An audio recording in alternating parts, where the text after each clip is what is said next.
Welcome to this presentation. In this model, let us have an insight of Unit 3 of Antenna and Microengineering for ECE department.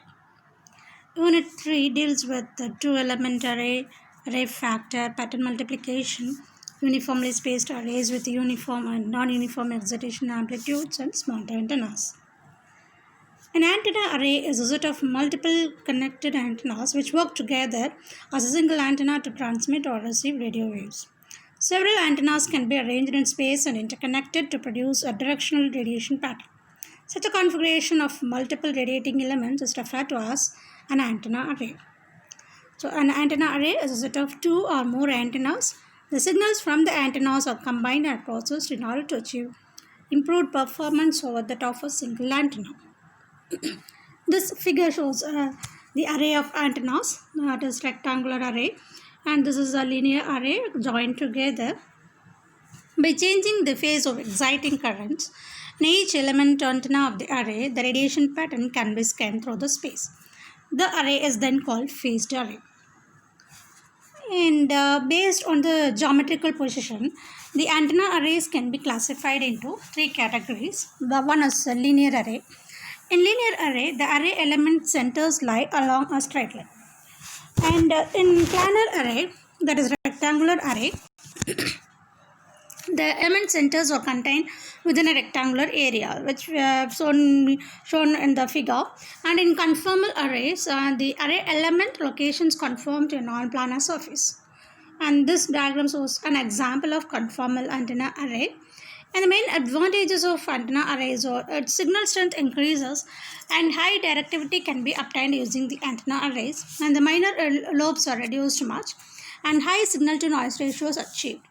And we can obtain high gain and the power wastage is reduced and the better performance can be improved. And the main disadvantages of antenna array are the resistive losses are increased and mounting and maintenance is difficult, and huge external space will be required for mounting these antenna arrays. Antenna arrays are used in satellite communication, wireless communication, military radar communications, and astronomical study. The narrow main beam of a parabolic reflector array antenna is scanned by slewing the entire structure, whereas if we use arrays, the arrays can be phase scanned at the speed of control electronics without moving the antenna. So in addition, it is possible to track multiple targets with a phased array. So these are the main another advantages of antenna array, and arrays can be conformed to surfaces also. The radiation pattern of an array is determined by the type of individual elements used and their orientations, their positions in space, and the amplitude and phase of the currents feeding them. The antenna involved in an array is known as the element. The individual element of the array may be of any form. It may be either dipole, slot, or aperture. Each element of the array can be considered as an isotropic point source. Based on amplitude and phase conditions of the isotropic point sources, there are three types of arrays called array with equal amplitude and phase, array with equal amplitude and opposite phase, array with unequal amplitude and opposite phases. Now, let us consider array of two isotropic point sources. And two isotropic point sources with the currents equal and magnitude and phase. The first case we shall analyze is that the two isotropic point sources having equal amplitude and oscillating in the same phase, and let the 2 point sources 1 and 2 separated by a distance d and located symmetrically with respect to the origin of the coordinates. The angle phi is measured counterclockwise from the positive x-axis. Right. The origin of the coordinates is taken as the reference of the phase. Then at distant point in the direction phi, the field from source 1 is retarded by 1 by 2 dr cos phi, while the field from source 2 is advanced by 1 by 2 dr cos phi, where dr is the distance between the sources expressed in radians. That is, dr will be given by 2 pi d by lambda, which is equal to beta into d. Right. The total field that is the total field at large distance r in the direction phi is then given by capital E is equal to E naught into e power minus j psi by 2 plus E naught into e power plus j psi by 2, where psi is the dr cos phi and the amplitude of the field components at a distance r is given by E naught. The first term in the is the component of the field due to the source 1 and the second term is the component due to source 2. Then equation 1 can be written as E total is equal to 2 E naught into e power plus j psi by 2 plus e power minus j psi by 2 by 2. So by trigonometric identity, e power j theta plus e power minus j theta by 2 is given as cos theta. So therefore we can write the et as 2 e naught cos psi by 2. We are substituting the value of psi from the first equation. Now we get et is equal to 2 e naught into cos of beta d cos phi by 2. Substituting beta is equal to 2 pi by lambda, you will get E is equal to cos of pi by 2 into cos. Okay. So this equation represents the total field in the intensity at point P due to point sources having currents of same amplitude and phase.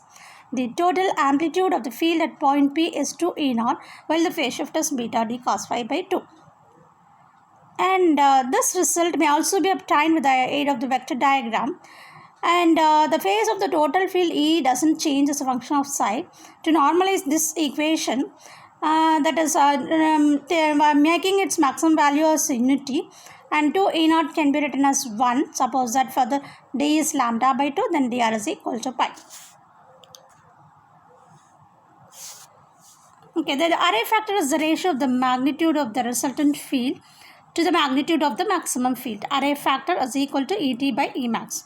But the maximum field is Emax is equal to 2 E naught. So array factor is equal to cos of pi d by lambda into cos. Right.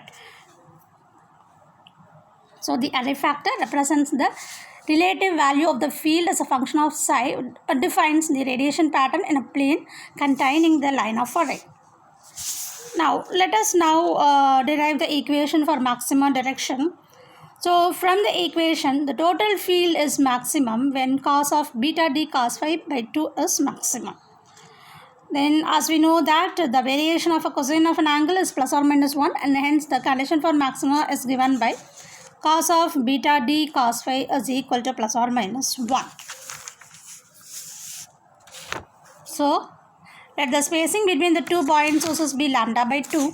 Then we can write cos of beta into lambda by 2 into cos phi by 2 is equal to plus or minus 1, and you substitute the beta value. So cos of pi by 2 cos phi is equal to plus or minus 1.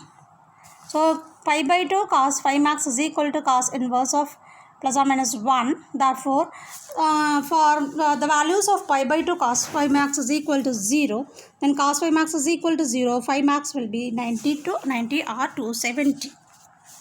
So when we have to find the minima direction.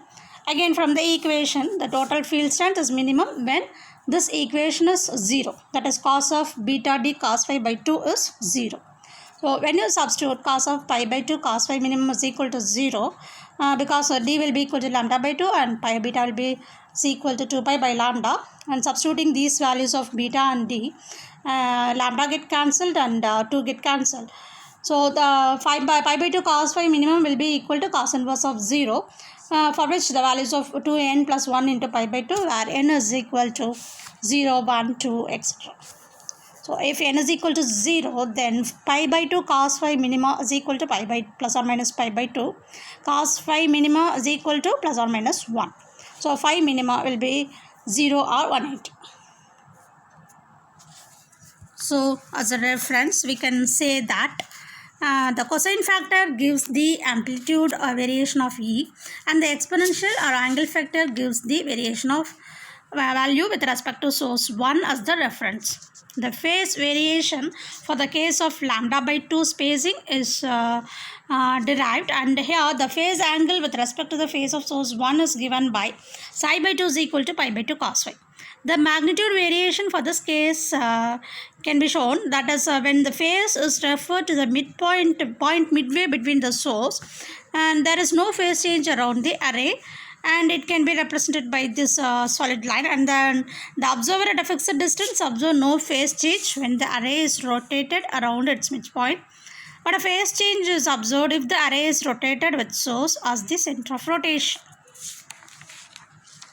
And the same pattern can also be obtained by locating source 1 at the origin of the coordinates and source 2 at a distance d along the positive x-axis. Taking now the field from source 1 as reference and the field from source 2 in the direction phi is advanced by dr cos phi.